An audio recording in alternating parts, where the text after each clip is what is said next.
My dear brothers and sisters in Christ, in our gospel today, the Pharisees and the scribes set a trap for our Lord Jesus.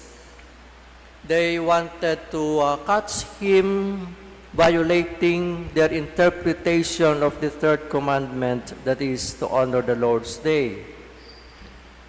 They were so sure that their interpretation of the law was right, and they were certain that the actions of our Lord Jesus would prove that he was not the Messiah. As usual, our Lord turned the tables on them and revealed their twisted understanding of God's law. Our Lord said to them, and I quote from the Gospel passage today, "Is it lawful to do good on the Sabbath rather than to do evil? To save life rather than to destroy it?" Unquote. Even when their mistake was revealed by our Lord Jesus, the Pharisees and the scribes were not converted, but even plotted more ways to trap him.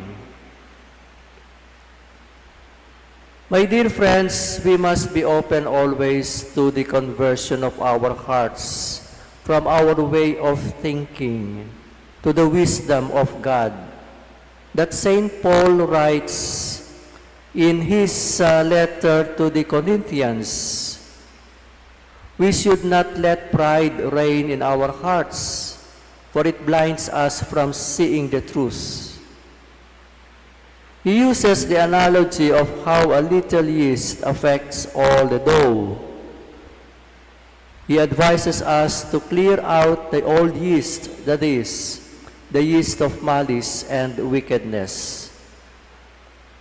We must not let our fear of being mistaken overcome our willingness to hear and see the truth from a loving God.